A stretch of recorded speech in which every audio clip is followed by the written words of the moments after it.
ದೊಡ್ಡಬೇಕನಹಳ್ಳಿ ಗ್ರಾಮದ ವೀರಾಂಜನೇಯ ಸ್ವಾಮಿಯ ದೇವಸ್ಥಾನದ ಒಂದು ಪುನಶ್ಚೇತನಗೊಳಿಸ್ತಕ್ಕಂಥ ಒಂದು ಕಾರ್ಯಕ್ರಮದಲ್ಲಿ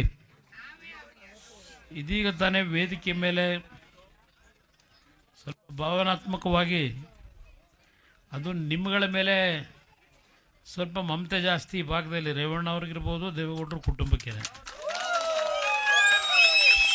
ರೇವಣ್ಣ ಅವರು ನಿಮ್ಮನ್ನು ಉದ್ದೇಶ ಮಾತನಾಡಿದ್ದಾರೆ.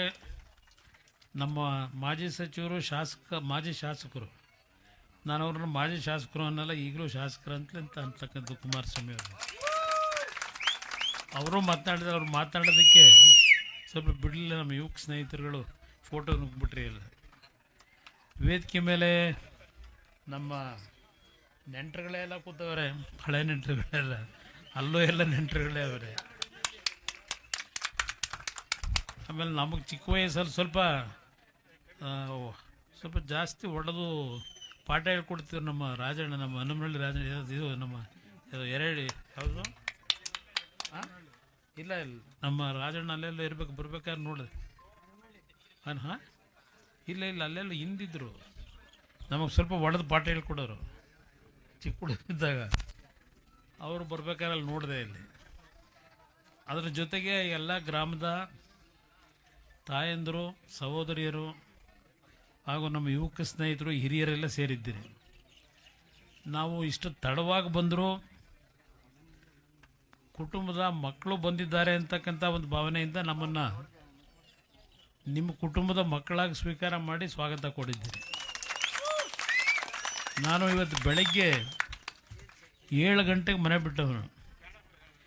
7 ಗಂಟೆಗೆ ಮನೆ ಬಿಟ್ಟವನು. ಬೆಂಗಳೂರಿನ ನೆಲಮಂಗಲ, ಅಲ್ಲಿಂದ ಬೆಂಗಳೂರಲ್ಲಿ ಒಂದು 2 ಮದುವೆ, ಅಲ್ಲಿಂದ ನಮ್ಮ ನಾಗಮಂಗಲ ತಾಲೂಕು, ಅದು ಮುಗಿಸಿ KR ಪೇಟೆನಲ್ಲಿ ಅಲ್ಲಿ MLA ತಂಗಿ ಮಗಳ ಮದುವೆ, ಅದು ಮುಗಿಸ್ಕೊಂಡು ಮತ್ತೆ ನಮ್ಮ ಹಳ್ಳಿ ಮೈಸೂರಿನ ಉದ್ದೂರು ಹೊಸಳ್ಳಿ, ಇವೆಲ್ಲ ಮುಗಿಸ್ಕೊಂಡು ಬರೋದು ಲೇಟ್ ಆಯಿತು.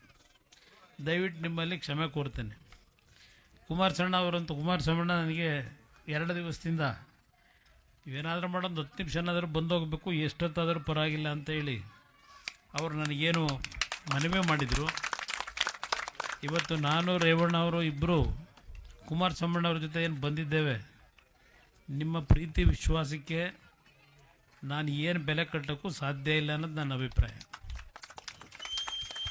ಇವತ್ತು ರೇವಣ್ಣವರು ಭಾವನಾತ್ಮಕವನ್ನೇ ಮಾತನಾಡ್ತಾ 91ನೇ ಇಸ್ವಿನಲ್ಲಿ ನಾವೆಲ್ಲ ಸಣ್ಣ ಹುಡುಗರುಗಳೇ, ಆಗ ನಾವಿನ್ನೂ ರಾಜಕೀಯಕ್ಕೂ ಬಂದಿರಲಿಲ್ಲ. ದೇವೇಗೌಡರು ರಾಜಕಾರಣ ದೂರದಿಂದ ನಿಂತ್ಕೊಂಡು ನೋಡ್ತಾ ಇದ್ದಾರೆ. ನಾವು 91ನೇ ಇಸ್ವಿನಲ್ಲಿ, ಅದು ಏನು 89ನೇ ಇಸ್ವಿ ಅಸೆಂಬ್ಲಿ ಚುನಾವಣೆಗೆ ಸೋತಿದ್ರು. 91ರಲ್ಲಿ ಎಲೆಕ್ಷನಿಗೆ ಪಾರ್ಲಿಮೆಂಟಿಗೆ ನಿಂತಾಗ ದೊಡ್ಡ ಹೋರಾಟ, ಅದನ್ನು ನೆನೆಸ್ಕೊಂಡು ಸ್ವಲ್ಪ ಅವನಿಗೆ ಕಣ್ಣಲ್ಲಿ ನೀರು ಬಂತು ರೇವಣ್ಣವರಿಗೆ. ಆ ಹೋರಾಟದಲ್ಲಿ ದೇವೇಗೌಡರು 24 ಗಂಟೆ ಏನು ಹೋರಾಟ ಮಾಡಿದ್ರು. ಅದು ಚನ್ನಂಗಳ್ಳಿ ಇರ್ಬೋದು, ಒಂದು 10-12 ಹಳ್ಳಿಗಳು ಹಾಸನ ಜಿಲ್ಲೆಯಲ್ಲಿ, ಆಗ ಸ್ವಲ್ಪ ಹಾಸನ ಜಿಲ್ಲೆಯಲ್ಲಿ ಇದ್ದಿದ್ದು, ಹಾಸನ ತಾಲೂಕಲ್ಲಿ. ಅವತ್ತು ಒಂದು 8-10 ಹಳ್ಳಿಗಳಲ್ಲಿ 100 ಮತದಾನ ಆಗಿದ್ದರಲ್ಲಿ 97-98% ನೀವು ಮತ ಕೊಟ್ಟಿದ್ದೀರಿ ಅಂತ ಹೇಳಿ ಅದನ್ನು ಕೌಂಟ್ ಮಾಡಲ್ಲ ಅಂತ ಆ DC ಅವ್ರನ್ನ ಉಪಯೋಗ ಮಾಡ್ಕೊಂಡು ದುರುಪಯೋಗ ಪಡಿಸ್ಕೊಳ್ಳಿಕ್ಕೆ ಹೋದರು.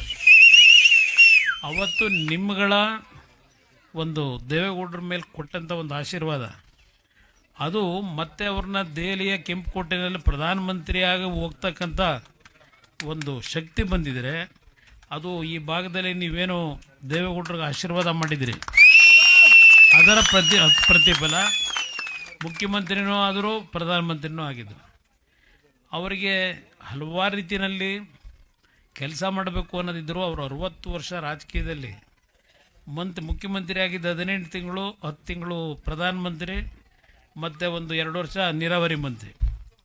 ಇನ್ನು ಉಳಿದಿದ್ದೆಲ್ಲ ವಿರೋಧ ಪಕ್ಷದಲ್ಲೇ ಹೋರಾಟ ಮಾಡ್ಕೊಂಡು ಬಂದವರು. ಇವತ್ತು ನನಗೆ 2 ಬಾರಿ ರಾಜಕೀಯದಲ್ಲಿ ನನಗೇನು ರಾಜಕೀಯ ಬರಬೇಕು ಅಂತ ಇದ್ದಾನಲ್ಲ, ರೇವಣ್ಣ ಒಬ್ಬ ಇದ್ದಿದ್ದ ರಾಜಕೀಯದಲ್ಲಿ. ಅಲ್ಲಿ ಬೆಂಗಳೂರಿನ ಸುತ್ತಮುತ್ತ ಏನು ನಮ್ಮ ಹಳ್ಳಿಗಳಿದ್ದಾವೆ, ಅಲ್ಲೂ ಸಹ ದೇವೇಗೌಡರ ಬಗ್ಗೆ ಅಭಿಮಾನ ಏನಿಟ್ಟಿದ್ರು, ನಮ್ಮ ಮೇಲೂ ಒತ್ತಡ ಹಾಕ್ಬಿಟ್ರೆ ಅಲ್ಲಿ ನಾನು ರಾಜಕೀಯಕ್ಕೆ ಬರಬೇಕು ಅಂತ ಇದ್ದವನೆಲ್ಲ ರಾಜಕೀಯಕ್ಕೆ ಬಂದ ಮೇಲೆ ಆ ಭಾಗದ ಜನ ಪ್ರೀತಿಯಿಂದ ನಮ್ಮನ್ನೇನು ಬೆಳೆಸಿದ್ದಾರೆ. ಅದರ ಹಿನ್ನೆಲೆಯಲ್ಲಿ ನಾನು 2 ಬಾರಿ ಮುಖ್ಯಮಂತ್ರಿ ಆಗ್ತಕ್ಕಂಥ ಅವಕಾಶ ಸಿಕ್ಕಿದಾಗ ರೈತರು ಮಾಡಿದಂಥ ಸಾಲ ಮನ್ನಾ ಮಾಡೋದು ನನ್ನ ಮೊದಲನೇ ಆದ್ಯತೆ. ದೇವೇಗೌಡರು ನನಗೆ ಅವಾರ ಅದೆಲ್ಲದಕ್ಕಿಂತ ಸಾಲ ಮನ್ನಾ ಜೊತೆಗೆ ಹಲವಾರು ಕಾರ್ಯಕ್ರಮಗಳು ಕೊಟ್ಟಿದ್ದೇವೆ.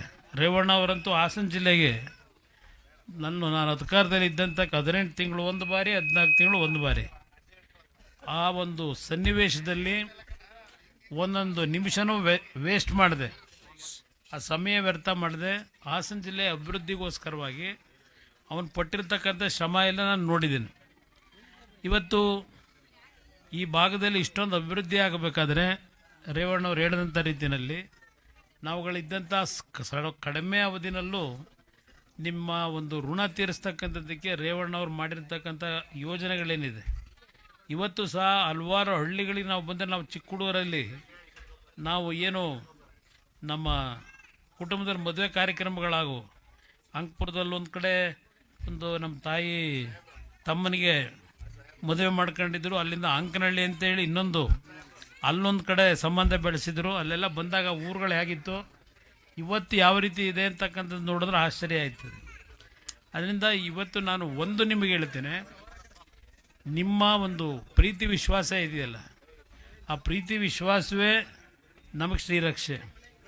ಇವತ್ತು ನಾನು ಆಕಸ್ಮಿಕವಾಗಿ ರಾಜಕೀಯಕ್ಕೆ ಬಂದಿದ್ದರು, ನಿಮ್ಮಗಳ ಒಂದು ಆಶೀರ್ವಾದದಲ್ಲಿ ಇವತ್ತು ದೇಶದಲ್ಲಿ ನರೇಂದ್ರ ಮೋದಿಯವರ ಸರ್ಕಾರದಲ್ಲಿ 2 ಇಲಾಖೆಯ ಮಂತ್ರಿಯಾಗಿ ಏನು ಕೆಲಸ ಮಾಡ್ತಾ ಇದ್ದೇನೆ.